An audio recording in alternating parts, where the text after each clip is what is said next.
대표적인 이제 우리가 알고 있는 사기 영화 그러면 2003년도에 개봉했던 스티븐 스필버그의 레오나르도 디카프리오, 톰 행크스, 예, 캐치 미 이프 캔. 한국 제목으로 치면 나 잡아봐라 이런 약간 그런 제목이겠죠.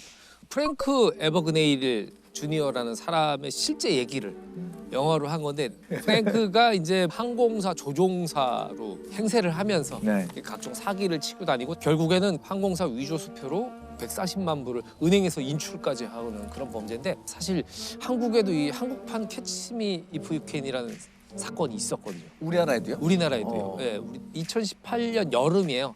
여름에 한 남자가 세탁소에 가거든요. 세탁물을 들고 이 세탁소 주인이 미혼의 여성분이었어요. 아, 예. 이것도 근데 가서 조종사 유니폼인 거예요. 아, 예, 무슨 이런 쪽 일을 하세요? 저는 뭐 공군사관학교 50기 출신인데 예, 지금 뭐 대형 항공사의 부기장으로 있습니다. 그리고 이제 왔다 갔다 하면서 계속 이제 자주 또 세탁물을 맡기고 조금씩 가까워진 거예요. 단골 손님이 되니까. 그래서 이제 이 여성분은 당연히 그동안에 보고 들은 게 있으니까 비행기 조종사라는 거 의심을 안 했죠. 그리고 이제 두 분이 결국 연인 관계로 발전을 합니다. 이제 남자가 또 얼마 동안 나타나지 않아요. 갔다 와서 이번에 파리 갔다 왔는데 이거 향수야. TV 너무 낡았는데 내가 새로 바꿔줄게. 그런 식으로. 막 이러면서 이제 선물로 환심을 사고 계속 연애를 이어나가요. 또 밀당도 막 하는 거군요. 지금. 그렇죠. 그리고 이제 데이트도 주로 공항 근처에서. 그런 어떤 개연성을 확보하기 위해서. 그렇죠. 왜냐면 이제 워낙 바쁘니까 우리 회사 근처 회사 쪽으로 와줄 수 있어. 뭐 이런 식이 됐겠죠. 심지어 인천공항 같은 데 들어가서 이 항공사 승무원들만 출입할 수 있는 곳까지 출입증을 대고 들어가요. 야, 그럼 거의 어떻게 완벽. 그럼 어떻게 하는 거지? 알고 봤더니 이제 이게 분실한 아, 분실. 출입증을 신뢰를 완전히 쌓은 이후에 이제 본색을 드러내는데 부기장 아니고 기장이 되려면 이게 그냥 실력으로 안 된다. 아, 사내 로비를 해야 되는데 한 7천만 원 정도가 필요하다. 아, 내년에 뭐만 들어오면은 그걸로 할 수는 있는데 지금 뭐 이게 여건이 안 돼가지고 안 되네. 그러니까 여자분 입장에서는 이 7천만 원을 준 거죠. 근데 우리가 이런 얘기만 들으면 아니 돈 얘기하면 벌써 이상한 거 아니야? 근데 사랑하잖아요. 사랑하잖아. 맥락이 형성돼 있죠. 굉장히 근심스러운 표정으로 계속 이러고 있었겠죠. 맞아요. 계속. 합격입니다. 물어볼 네. 때까지 얘기를 안 그렇죠. 하고 있다가 그리고 가끔 나가서 전화 받겠죠. 여보세요? 딱 지금 대본 쓰는데 지금. 분위기 좋은 곳에서 이게 세상 일이라는 게 그렇다. 나 이 회사만큼은 안 그럴 줄 알았는데. 그리고 이 남자가 7천만 원을 받고 역시나 바로 잠적을 해버리죠. 연락도 안 돼요. 이때부터는. 이분한테만 사기를 친 게 아니에요. 그치. 그 동시간에. 그렇죠. 동시간대에. 그러니까 같은 세팅을 여러 사람에게 한 거네요. 그러니까 만들어 놓은 게 있으니까 예, 예. 그거 활용하겠죠. 네, 그리고 이 여자분이 굉장히 믿는 이모부가 계셨나 봐요. 그 이모부한테 이 남자가 똑같은 수법으로 이게 결혼을 하는데 기장이 돼야 되는데 그래서 돈을 좀 뭐 이런 식으로 이제 얘기를 한 거죠. 얘기를 하는데 이모부가 미안한데 저기 재직증명서를 한 통만 떼와라. 뭐 이 얘기를 한 거야. 사실은 근데 굉장히 신망이 쌓이면 그 얘기하기 어려워요. 맞아요. 그렇죠. 그걸 어려운 거 아는 거야. 저거 못 믿을 이렇게 되는 거죠. 그런데 이 남자가 얘기를 듣고 가서 바로 잠적을 해버려요. 왜냐면 이제 꼬리가 길면 밟히니까. 아, 예, 그렇지. 바로 잠적을 하는데 사실은 벌써 이 남자는 이 여성한테 6천만 원을 뜯은 다음이에요. 아, 또 추가로 하려고 했었구나. 이 사건을 경찰이 이제 신고를 받고 2년 동안 추적을 해요. 근데 이 남자가 2년 동안 도망다니면서 변장술에 굉장히 능했다고 돼 있거든요. 직업은 여러 가지. 직업은 여러 주로 가지. 제복을 이용하네요. 그렇죠. 그게 신뢰감을 주니까. 예. 총 몇 명이 얼마를 사기 행각을 벌인 건가요? 8명의 4억입니다. 굉장히 중요한 돈이었고 소중한 돈이었을 거예요. 혼인까지 생각했으면 믿었고 너무 사랑했으니까 이 돈을 해준 거 그러니까요. 되거든요. 그래서 이제 도망 다니다가 결국에는 작년에 부산에서 검거가 돼요. 작년에. 그리고 또 비슷한 사건이 또 있었는데 2011년도에 벌어진 사건이에요.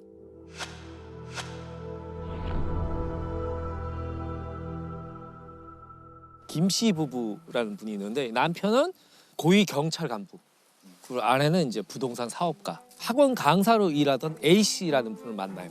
서로 이분들 참 좋은 분이다. 이분 참 좋은 분이다. 이렇게 생각을 하고서 이 두 김씨 부부한테는 이제 아들이 있었는데 아들을 소개시켜줘요. 그 아들은 의사.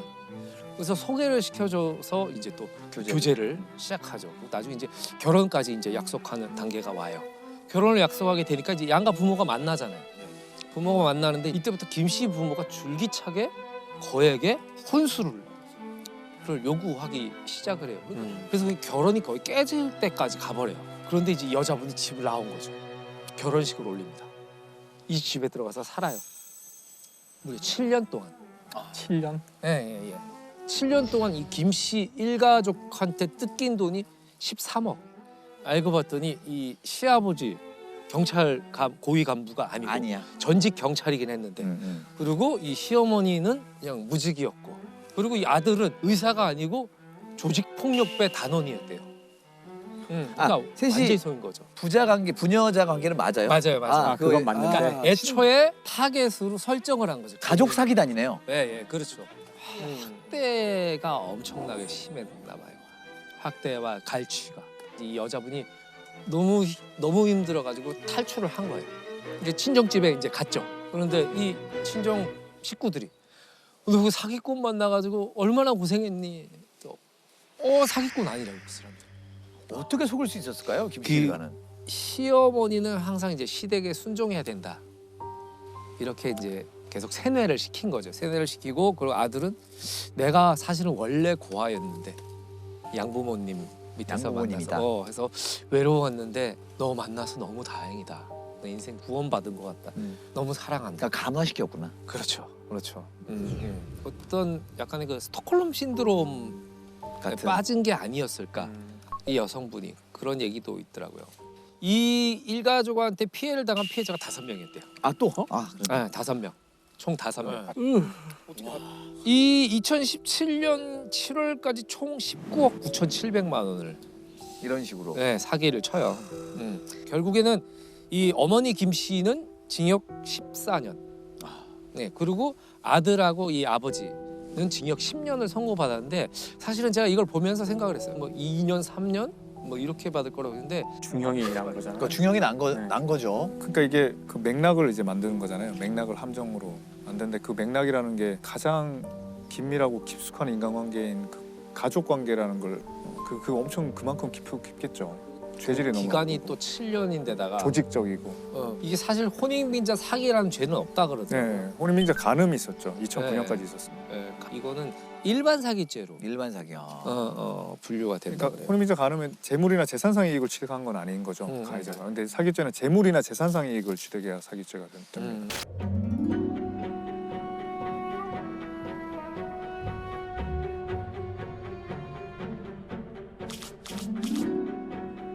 이중섭 화가는 뭐 워낙 유명하셔서 이제 이분은 일제 강점기와 한국 전쟁을 거치던 분이시고요. 56년도에 돌아가셨으니까 언제쯤이든 느낌이 오시잖아요. 그때 41세의 나이로 돌아가셨어요.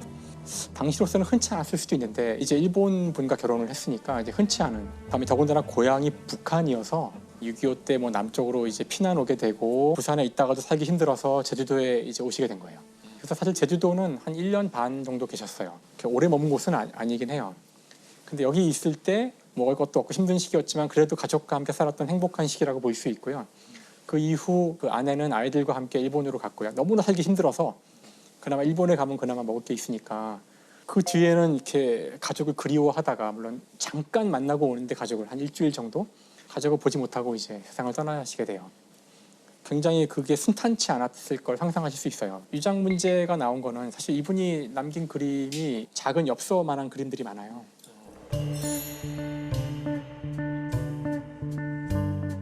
여러 가지 이유가 있었을 텐데 이제 혼란스러운 시기이기도 했고 그림을 그릴 수 있는 그 도구를 살 수 있는 돈도 없었고 담배값에도 그리지 않았어요. 맞아요. 그게 사실 유명해졌죠. 나중에 그 담배 은박지에다 그린 것도 그게 이제 미국 모마라고 전시되기도 하고. 물론 이제 이런 위작 시비가 생기는 이유 중에 하나가 어느 시점 이전에 작품이 거의 없어요. 부산에 쭉 모아놨던 작품이 불타서 공백기가 길기 때문에 그걸 노린 것 같긴 하지만 2005년 정도인가? 재작년 3월 이태성 씨가 고 이중섭 화백의 미발표작 8점을 경매시장에 내놓으면서 위작 논란이 시작됐습니다. 넉 점이 고가에 낙찰되면서 논란이 더욱 거세졌지만 이 씨는 50년 넘게 소장해온 작품이라며 위작 논란을 일축했습니다.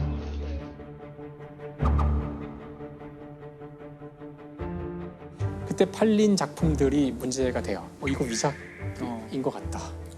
이제 이런 이제 시비가 붙기 시작하는데 아까 이야기한 그 일본에 있는 그 아들이죠. 이제 이태성 씨인데요. 그분이 고인의 그 유작이라고 하면서 작품을 내놓게 돼요. 8점인가 9점인가 내놔서 일부를 팔고 뭐 그걸 현금화하고 그렇게 되는데 그 즈음에 또 이제 한국에 있던 이제 김용수 씨라는 분이 사실 나는 이중섭 작가의 그림을 뭐 1000점 이상 가지고 있다. 그러니까 당시로서는 이제 깜짝 놀랄 일인데, 근데 물론 이중섭 작가만이 아니라 박수근 화백도 이제 굉장히 유명하신 분인데 합쳐서 뭐 2000점이 넘는 작품을 갖고 있다고 이제 이걸 이제 얘기하는 거예요. 그러니까 사람들이 이거는 뭐 아니지 않을까? 일부 작품들을 가지고 조사에 들어갔고요. 당시 전문가들 판단으로는 이건 위작이다. 거기 제출한 뭐 50여 점, 60여 점인가를 해봤더니 다 위작이다. 근데 오히려 이제 그 두 사람은 무슨 소리냐, 위작 아니다. 그래서 이 전문가를 고소하고 명예훼손 걸고 이렇게 해서 이제 사건이 돼가는 거예요. 이 사건이 커지자 검찰에서는 압수수색에 들어갔고 작품들을 다 조사를 맡겼고 당시 이제 뭐 현대미술관이나 이런 데 다 맡겼고요. 결론은 몽땅 다 위작. 근데 그때 이제 근거로 들었던 것 중에 하나가 일단은 너무 작품 수가 많고 이렇게 많을 리가 없다. 남아있는 것보다 훨씬 많고 사용된 물감을 보니까 펄이라는 물감을 사용했는데 그 물감은 그 당시에 존재하지 않았던 그게 이제 검출되는 바람에 그러니까요. 이거는 뭐 그 당시에 쓸 수 없는 거다. 뭐 다음에 그 남아있는 작품들을 보면은 똑같은 거를 똑같이 베낀 것 같은 그림도 많고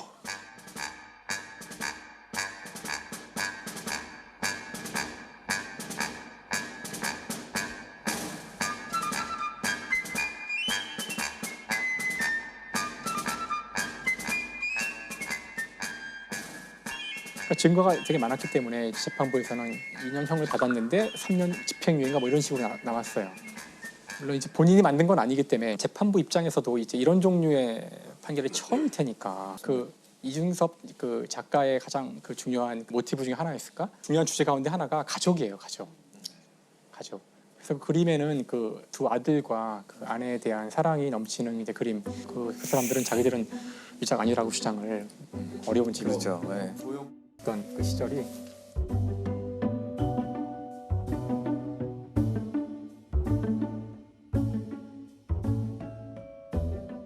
이게 정말 이제 안타까운 게 태성이 자기 아들이죠. 아들에게 보내는 그러니까 가족과 함께 사는 것이 평생의 꿈이었던 근데 당시의 상황이 이게 어려웠던 거죠. 전쟁이 끝난 이후 너무너무 보고 싶어서 사무쳐서 그 그림을 표현한 거거든요. 이렇게 작품이 많지 않은데 위작이 1000점 이상 나오게 되죠. 그러니 큰 파문이 일어나게 되는 건데 그러니까 이게 참 이제 미술품은 굉장히 비싸잖아요. 3,000억에 산 게 물론 말이나 될까 하지만 3,500억에 팔 수 있다면 사는 거예요.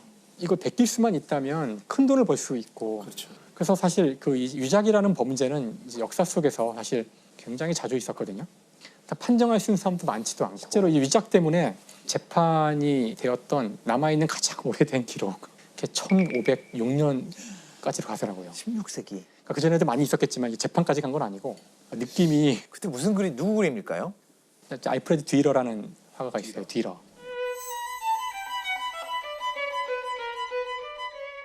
이 사람은 단순히 그림만 그린 게 아니라 이제 판화도 많이 만들어서 이제 판화도 굉장히 유명해졌는데 뒤러는 자기 그림에 최초로 이렇게 자기 서명을 남긴 걸로도 유명해요. 그 이전까지는 화가들이 서명을 남기지 않았다고 하는데 이 사람은 자기 서명을 남겼고요. 누군가 이제 이 사람의 그림을 이제 찍어서 베네치아에서 막 찍어 팔았대요. 그러니까 친구가 얘기해 준 거죠. 야, 네 그림을 막 이렇게 팔고 있어. 그래서 그렇지 않아도 계속 그런 일 때문에 시달리고 있었는데 이때는 이제 팍 뚜껑이 열린 거죠. 참다가 안 되겠다. 이건 내가 한번 조치를 취해야겠다. 그래서 이제 베네치아에 가서 정식으로 법원에 고소를 한 거예요. 이건 이제 명백하게 그 판화를 똑같이 만든 거고요. 거의 똑같이 만들었고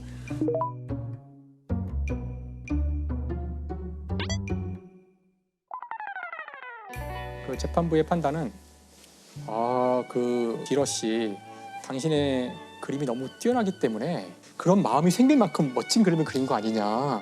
자랑스러워해야 된다.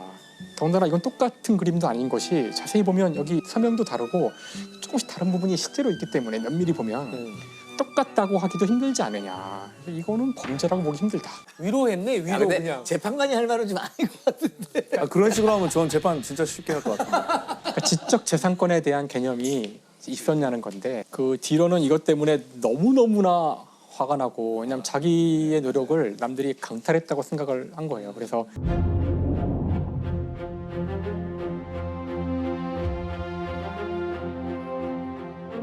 근데 우리가 지금은 되게 쉽게 그건 당연히 지적 재산권이고 보호받아야 한다고 생각하겠지만 그게 그런 좋은 그림을 베껴서 뭐 팔 수도 있는 거지 이런 판단을 당시 재판부가 맞아요. 했다는 거죠. 요번에 한 다큐멘터리 봤는데 새롭게 마크 로스코의 모르던 작품이 하나 발견됐다.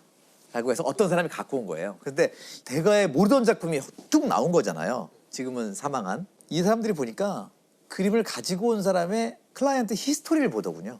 그러니까 네, 그걸 네. 다 추적하더라고요. 이 사람이 그래서 어떻게 했었고. 그러니까 처음에 이것이 숨겨진 어떤 작품이라고 딱 내놓는 순간 그 어디서 구했어? 어디서 샀어? 네. 그러면 여기서 샀어? 그러면 가서 이제 그 어디서 구했어? 그래서 오늘 이런 말을 듣다 보면 많은 분들이 그러면 지금 우리가 아는 그림들 다 위작 아니야? 이럴 수도 있겠지만 그렇지 않은 거라고 그러더라고요. 상당히 많이 이제 체킹이 된 것들이고요. 생각보다 이 시장이 이렇게 허름하지만 하지 않다는 거, 탄탄한 근거가 있다는 걸 말씀드리고 싶고요.